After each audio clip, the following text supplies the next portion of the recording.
ဘယ်နှပုတ်ပါလဲဆိုတော့ကျွန်တော်တခြင်းအစ်စ်က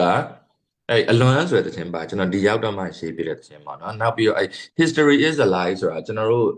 big bang နဲ့ကျွန်တော်မထွက်ဖြစ်လိုက်ဘူး weapons of choice ဆိုတာပေါ့နော်ခွေထဲမှာပါတဲ့တခြင်းအဲ့ဒါကိုကျွန်တော်တို့ကဒီမှာဒီ acoustic version ပြန်တီးတာပေါ့နော်အဲ့နှစ်ပုတ်ပါတယ်နောက်ပြီးတော့François guitarist François ကသူ့ရဲ့တခြင်းတစ်ပုတ်ရှိတယ်သူ့ရဲ့တခြင်းနာမည်ကဂျပန်နဲ့ဒီမှာလို့ဂျပန်ပေါ့နော်သူတို့ခေါ်တဲ့နာမည်ကဂျပန်ဆိုအဲ့တစ်ပုတ်ကိုကျွန်တော်တော်တော်ကြိုက်တယ်အဲ့ဒါနဲ့ထည့်လိုက်တယ်နောက်တခုကသူတို့က reggae ဘန်များတလားဟို reggae နဲ့ blues နဲ့အဲ့လိုမျိုးအခြေခံနဲ့ဘန်များအစသူတို့က ukulele တို့ပါလို့နာမည်တီးတာဟို acoustic ကျွန်တော်နဲ့ကြောက်မှ distortion တွေဝါဝါတွေအဲ့လိုအဲ့ဒါတွေသူကစတီးတာဗျာတိလားဆိုတော့